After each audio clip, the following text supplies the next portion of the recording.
All right, we're gonna start up. Today is Thursday, the 29th of October. If this is especially for those of you who were not here last time, if you were not here last time, or everybody can do this, get into Eclipse, please. Especially if you're not in there yet, go ahead and get in there. And I think there's at least one or two of you who were not here last time, so we're going to run through those steps that we did last time. And then the rest of us will bring up the project, but for the people who have not done it before, we'll build a project. All right, very quickly.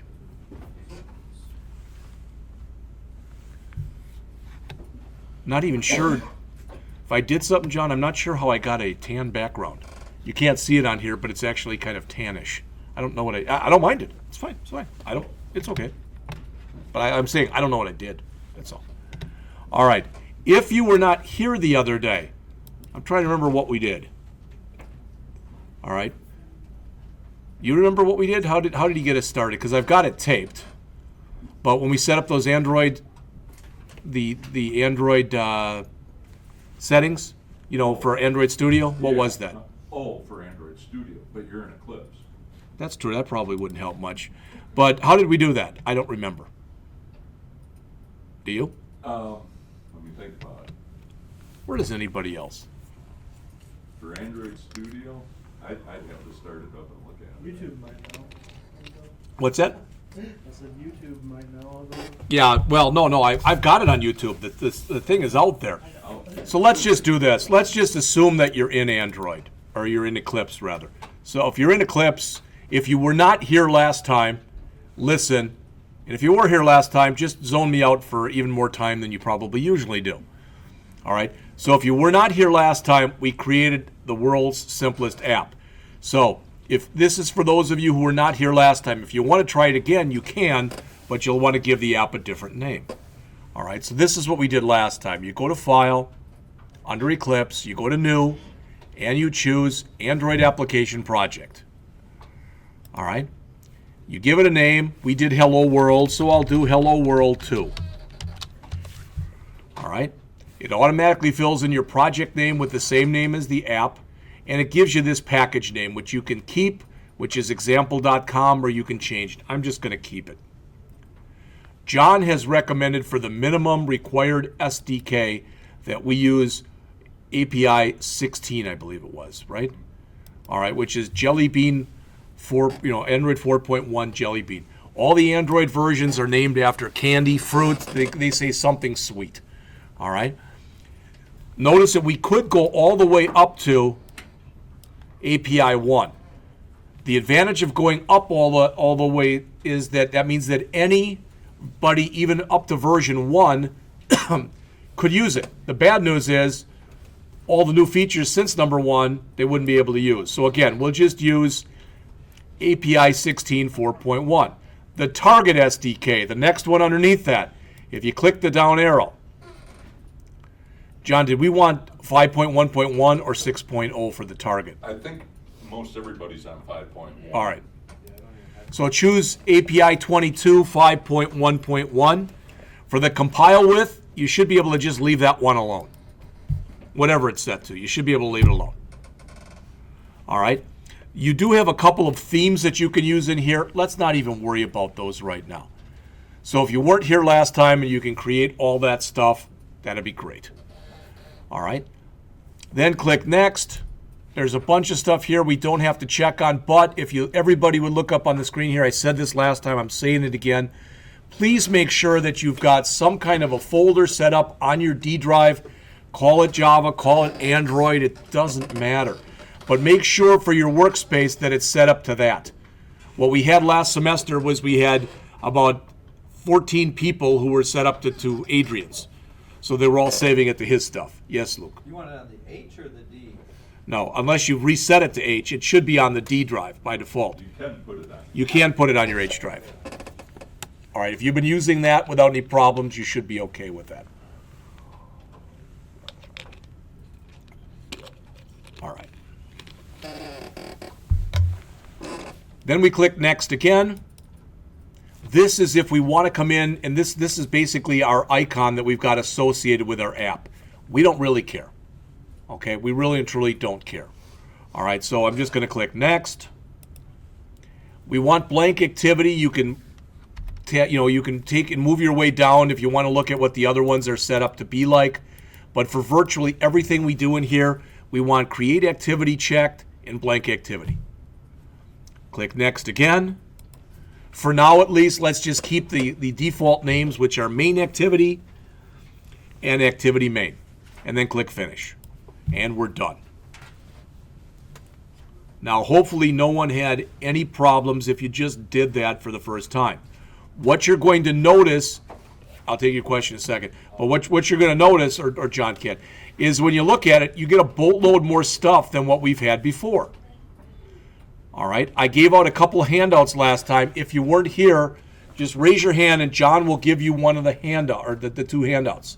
They explain what's in this entire directory structure. But as you notice, when you look up here, there's a boatload more stuff than what you have had in the past when we were working with just writing Java programs. All right, your source is the same as what we had before. That's where your Java programs are going to be, is in this source folder. This gen folder here has some files, and especially this file, if you look up on the screen right here, this r.java, please, and I said this last time, don't ever change that file, because that has all the settings in there and all the addresses of where everything exists for the system. All right. You've got a bunch of other stuff that are just some system files that got set up when you set up the project. Bin, if you look in there, that's literally when you get done and you run your project, there should be in there an APK file, which is an Android. I don't remember the rest and I don't care. All right, but the point is that's an executable zip file that you can literally take that and copy it to an Android device and run it from there. Okay. Res has got Android manifest.xml. We're not going to work with that one because that's one in the bin. Libs has got your library support. We had, if you remember last year, John, we had major trouble with that one. We don't seem to now. This Res has got some drawable stuff in here. That's where you typically put most of your icons are going to be in here. The layout has got that activity main. That's the thing that you saved. All right, I'm not sure why I'm getting that.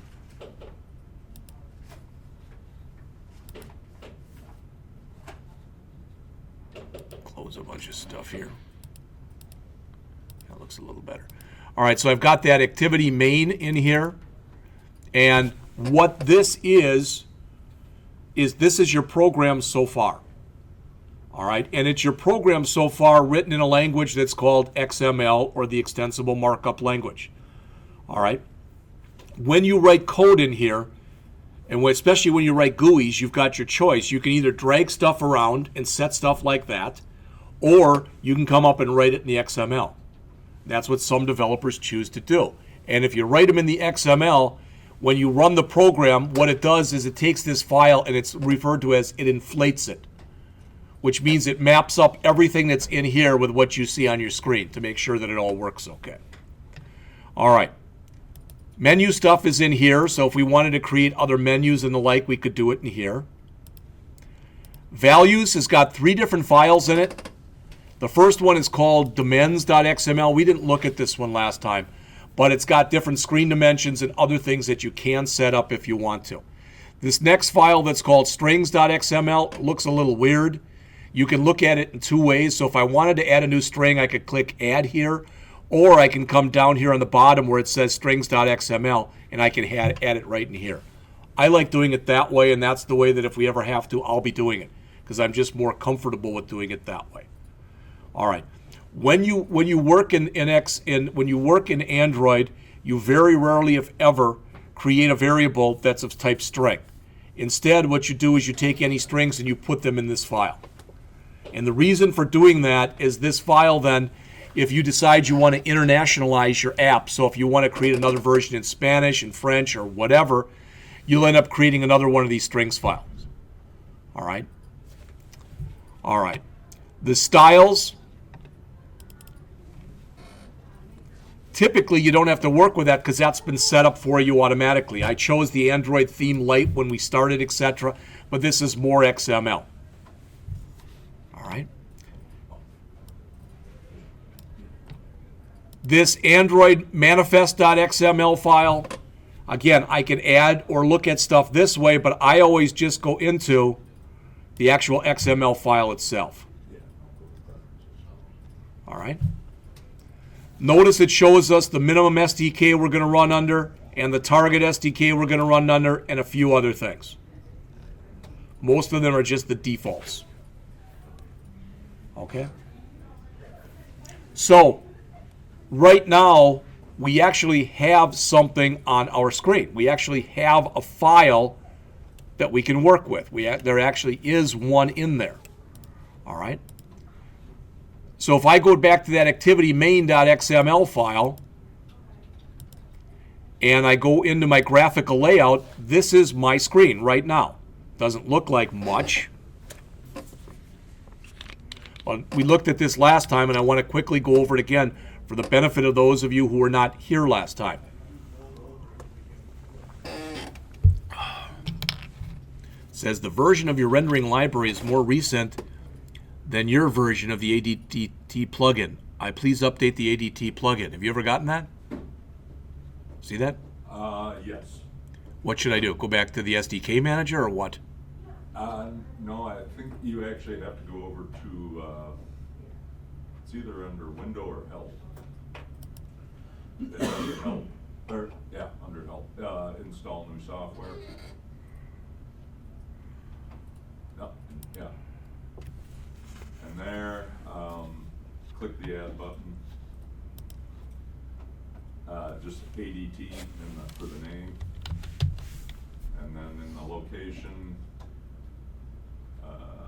next line down. Down here? Yeah. That will be dl-ssl.google.com/Android/Eclipse, I hope. I won't type, I hope. Put a check mark there, and then next.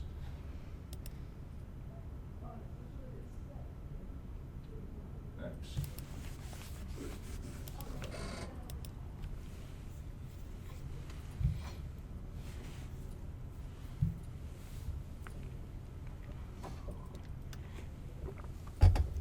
I hadn't had that one come up before. Yeah, that happens when build tools don't match the SDKs. Okay. Well, if that happens, you know we have somebody here who can help you, and it isn't me. All right.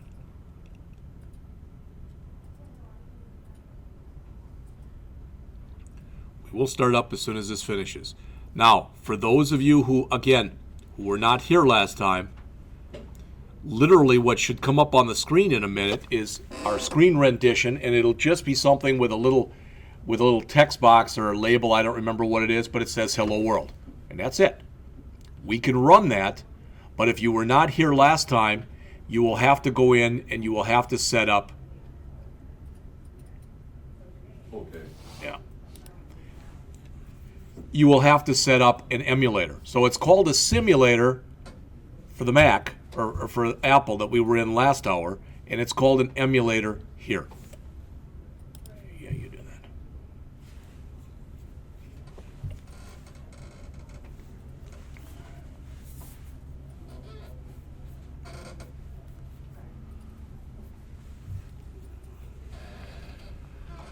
If you ever decide, after you finish this class or the next class or whatever, that you want to go and do some Android development and actually create some apps, there are tons of different sites out there that will provide information to you, such as there are sites out there that you can go to, and some of them are right off of developer.android.com, which will show you how many people are using which versions of the operating system right now. You can get all that information. All right. Now, so this is the program. So if I ran it right now, it should look pretty similar to this. But if you were not here last time, please look at the screen, okay? Because what you have to do is you have to go to Window, and you have to go down to Android Virtual Device Manager, and you have to set up what's called an AVD, or an Android Virtual Device. So you go down to there and you click. We did this last time, so yours is going to look different if you didn't do it last time. Yours will be all gray. If it is all gray, click the Create button, and then you'll get a screen that looks something like this, except yours isn't filled out. All right? And then go in and fill out your different settings so that they match the ones that are shown here. The AVD name, you can give it any name you want. I'd recommend not having any blank spaces in it, but since we are emulating a Nexus 1, I called it Nexus 1. All right, and again, I relied on John, as I oftentimes do for anything hardware, to fill in all the other information. Most of the stuff from the back, from the front camera on down, these are all the defaults. The only things you have to worry about are the first 5 or 6 options. Once you've done that and you've set all that stuff up, click the OK button, and that will create then your Android Virtual Device, or AVD. Now, probably not until right before, maybe the week before Thanksgiving or whatever. Then John is going to go and open up the cabinet there, and each one of you are going to have a tablet that you can use. And we'll hook the tablets up to the machines. Then when you run it, you'll actually be running your program on an actual tablet device. I don't know what it really does right now to be running and have Hello World come up on a tablet. I think that's kind of a waste of time and resources, etc. Plus, if we wait until around mid-November, if there has been a new release out of anything, John can try to update the tablets so they're the latest and the greatest. After that, it's going to be up to you. All next semester, it will be up to you. As far as, do you want to use an emulator or do you want to use one of the tablets? The tablets are not to leave the room. Even by accident, the tablets are not to leave the room. They're not yours. They're not mine. They belong to the school. All right, there are 14 or 15 of these. 14.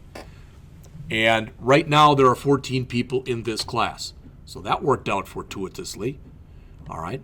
I don't need one. So if everybody has one, I won't have one. It's not a problem.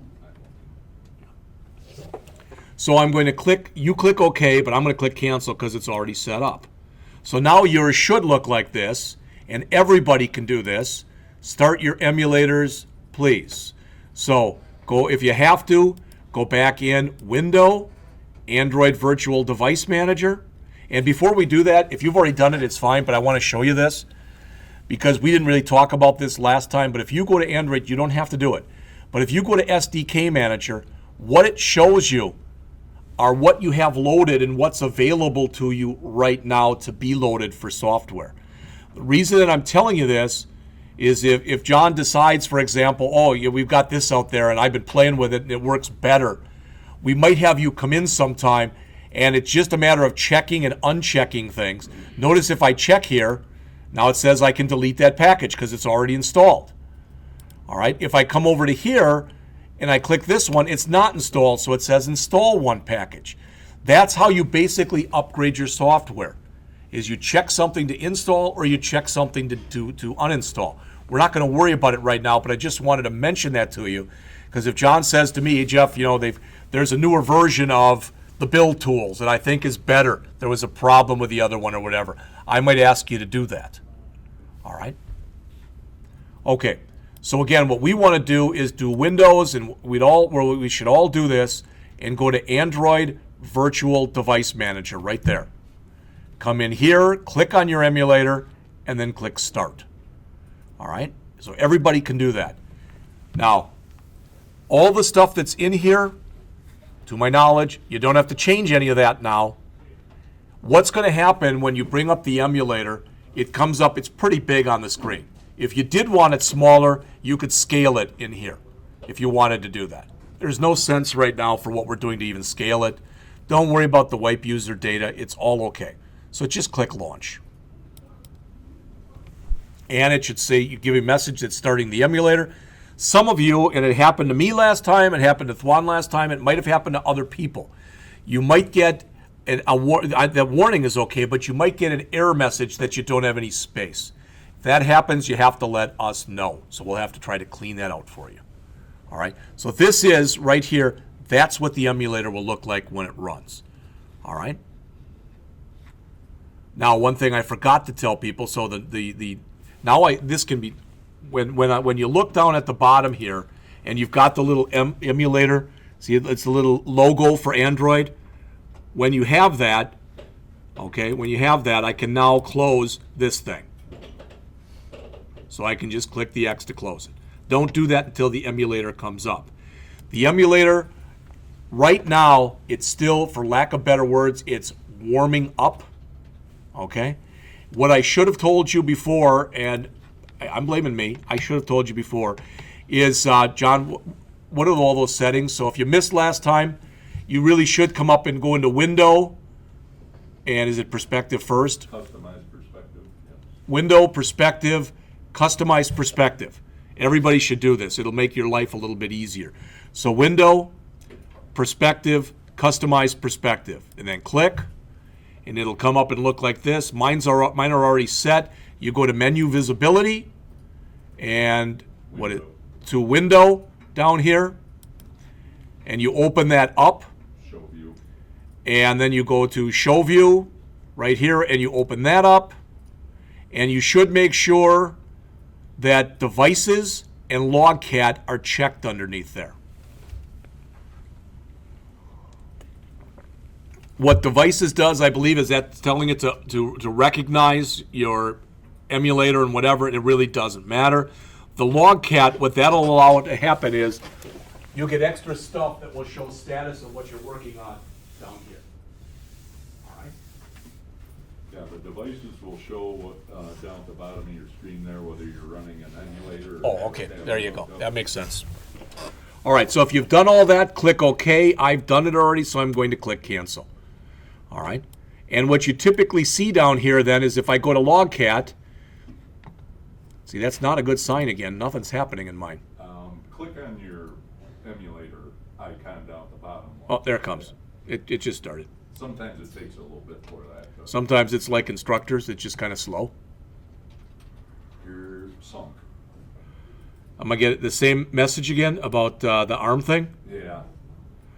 Yeah, because this is, for the hell of it, I let it go for 45 minutes, and nothing changed. Yeah. Under the new machines, 6 minutes tops, it should be fired up. All right. So what do you suggest? Is there anything to fix this? I don't know what to do in your case. Yeah, I'm helpless or hopeless, helpless and hopeless. I mean, I could try starting it up again, but I don't see where that's going to change at all. Yeah, I don't think it will either. You could go back into the Sdk Manager maybe and look at the updates there. Yeah, and I'll do that, but I thought we did that before. Yeah, I thought we did too. Bless you. But I'm going to try that just to see if this time anything happens. I'm not going to hold out a lot of help, or hold out a lot of hope rather, but we'll see. Yeah, whenever that message comes up, it usually doesn't go any farther than that. But I thought we looked at this last time, and that you said you thought that everything was correct.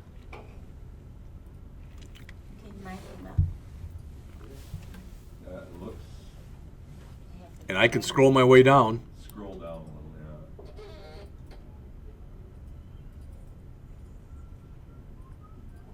Yeah, everything looks fine there.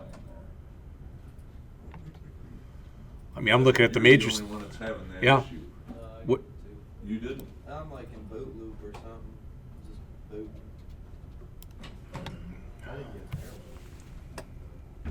Okay, go, have your Logcat show down here. I'm trying to figure it out. How do we get that guy to go? I Well, went we to just- Windows and window. it's checked and then go. Oh, then go up to show view. Window. Show view. And then click. What should happen when you bring this up, okay? Everybody knows, just so everybody knows, if you're at this view right now, what should happen eventually is you'll get like a red border around here, and then there'll be like down here someplace, it'll look like, literally it'll look like a lock will show on here.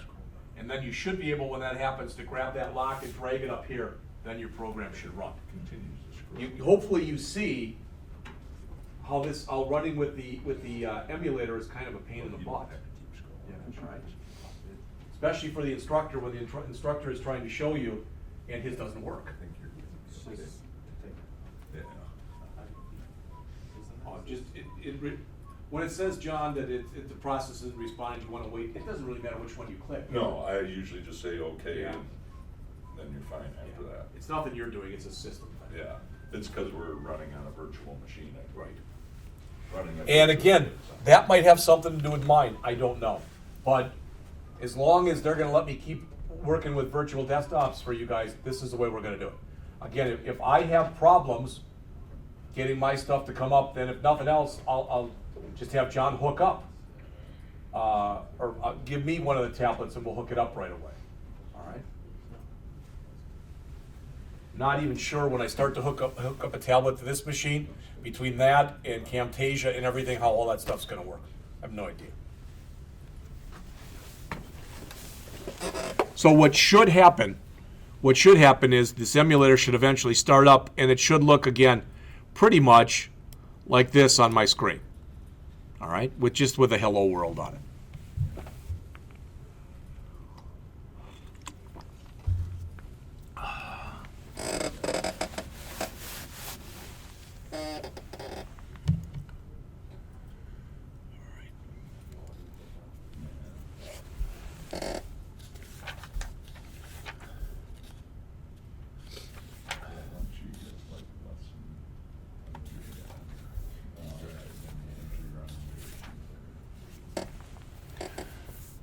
Ideally, once we get going with this, what you're going to find is even though it's a different editor, it's going to be very similar to when you created programs, for example, in C#. It's going to be a very similar type of thing. All right? What do I mean? If you'd all take a look up on the screen right here, regardless of where you are, notice that if I go up to the widgets here, and I've got a bunch of different kinds of buttons. So let's just say I want a button. I just click, drag it over, boom, I've got a button. Okay? It's not like what we had earlier in other classes where, okay, I've got that button, now I can double click on it. Notice what happens when I double click on it, if you look on the screen here, it doesn't bring up my code, it brings up my XML. Because that's where the button is actually defined. All right? And notice where, for example, I see where it says Android text button. Everybody see that? I'm going to change that. I'm going to click where it says button. I'm going to put the word submit in there. Submit. All right? And I'm going to save that. And then I'm going to jump back in again to my graphical layout. See how it changed? So I can change things in different ways. All right? So I'm just showing you one. I want to quickly show you 3 ways I can change that. All right? You just saw that. And maybe it's 2 ways, I don't know. But I can also come in here, and where I've got submit, there's my properties window. All right? And we're going to talk a little bit about this in just a second, but if I don't want submit, if I want it to be enter, I can go in there and type in enter. See how it immediately changes? All right? So there's a lot of different ways that you can do the same thing. The reason I'm telling you that is quite often I'll be telling people how to do something. Somebody else will figure out another way. Hey, do you know you can also do it like this? Sometimes I do know that. Sometimes I don't. But at least in this part of the class, what we're attempting to do is to come up with more straightforward ways, more intuitive ways of doing things. It's not my goal to show you 5 different ways to enter text. All right? So I'm not going to be doing that. I do want to mention a couple things here. All right, this is for everybody because none of you heard this last time because we didn't get this far. But if you look up here, everybody see this where it says ID right there? Everybody see that in blue? It's got Adt ID button 1. That literally is its name. All right? But if you decide you want to change it, so let's say I want to call it button submit or submit button or something else. Everybody cool with that? Don't get rid of that Adt ID. That's something that's used in the communication between the XML and Java itself. If you break that, I mean, you could always type it in again, but you can screw things up. All right.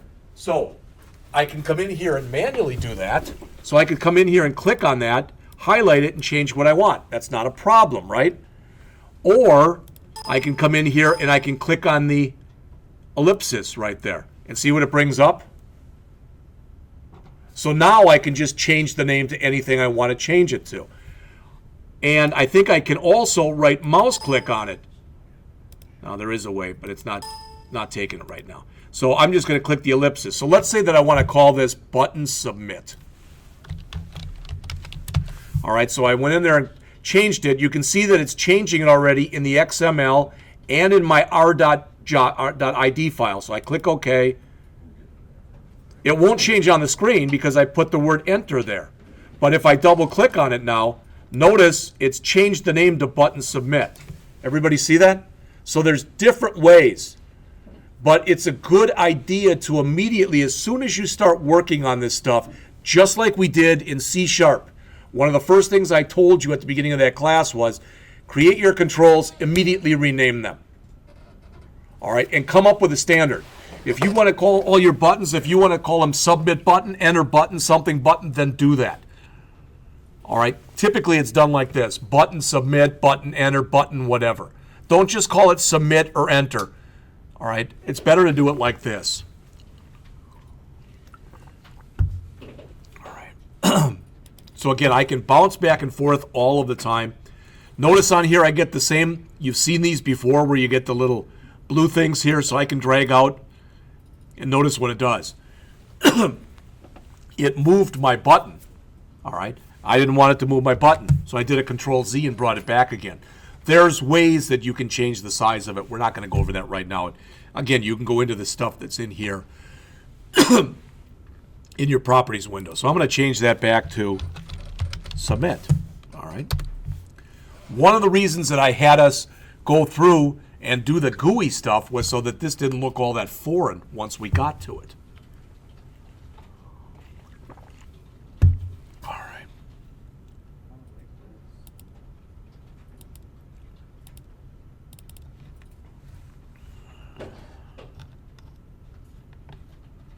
All right, one more thing, and then it's almost break time, but I want to mention this. I'm bringing up the source code file right here. Why? Because I want to show you that some of the stuff that's in here we've already had. For instance, we created that package when we started. Okay? So there it is. Notice the imports. You go, well, there's only one import line. No, there's not. There are more imports.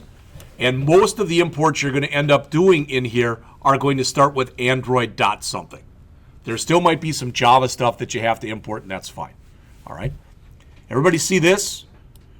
Public class main activity extends activity. Everybody see that?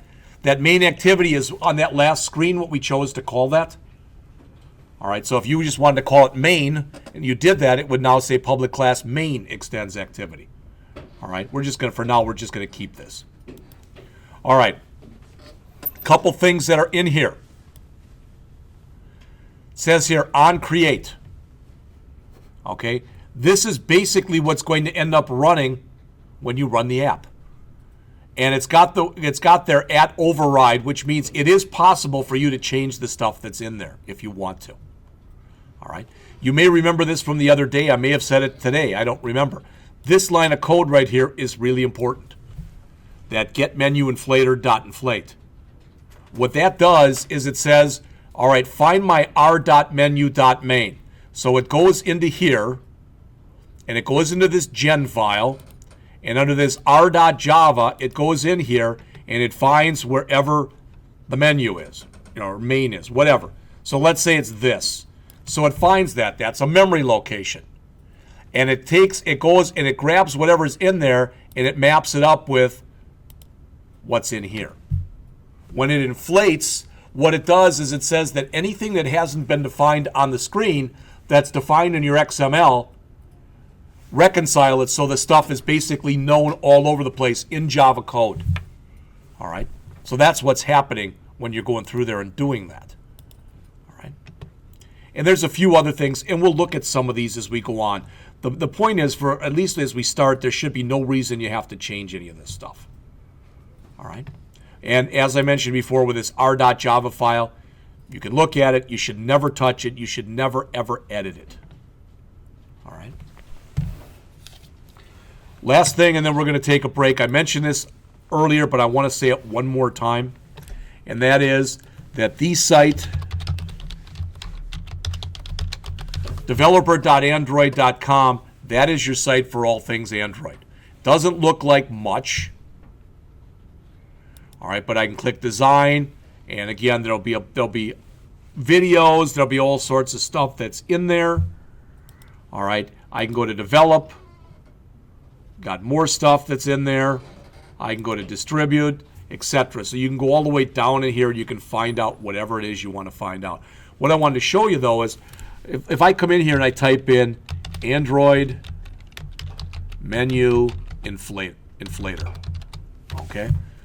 Notice that when it comes up here, notice the first thing that came up was developer.android.com/reference. Everybody see this? This is where the API documentation is. It's under developer.android.com/reference. All right, and you can find virtually everything that you need here. It's set up the same way virtually that the Java API is set up. And you don't have to remember that because if you're searching for something and you go to Google, chances are really, really good that the first thing that you're going to have in there is going to be something under developer.android.com. All right? Now, if you weren't here last time, and I'll have to go back and check on how we did that, this semester, so for the next 8 or 9 weeks, we're going to be writing Android applications, and we're going to be writing Android applications using Eclipse. Next semester, when we create Android applications, we're going to be using Android Studio. All right, and now that I think about it, I think that was under Start, Programs, and we went to Android Studio right there. I think that's what we ended up doing. All right. So we're going to be using a different editor. We're going to be using a different compiler. We're going to be using a different system. So what we did, those of you who were here in the last class, is we set up all of our stuff so that it's ready for Android Studio come spring. That we shouldn't have to make any changes. All right. I should mention this to you. If you're in your virtual desktop, and Luke's a perfect guy to talk to about this, because I know Luke has gone and he's added some of his own software to the virtual desktop, which is fine. But if you go out and you add something and you think, this is really good, this is something I should at least tell Jeff and John about, etc. If you find something that you wish was out on the virtual desktop that's not there, let me know, let John know. And we'll look at it, and if we agree with you, IT is willing to make upgrades to the virtual desktop, but not until the break. So they will do it, but not until mid-December or the end of December. All right, so they will do that for you. All right, there was one more thing I wanted to say, and then we're going to take a break. Now, what was that?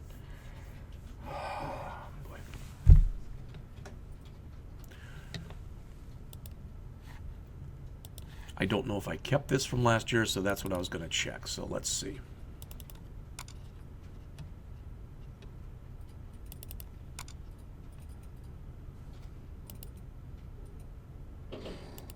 No, I don't want that. For next semester, just so you know, we're not going to have anything in the Java 2 folder, but we'll have stuff in the 152, 156 Android folder. You can see I'm already filling it up. All right, there's stuff from last spring that was out there. All right, and in the same way, there won't be anything in the 152, 149 folder come fall. Instead, it'll be in the one right next to it, the 152, 153 folder. So there'll be stuff out there, and as you can see, there's stuff in there right now. Now notice I've got like a Swift cheat sheet, but that's old. All right. So I don't know how good that still is or is not. All right, it's 10:50. Let's take a break. We'll start back up again at 11:05.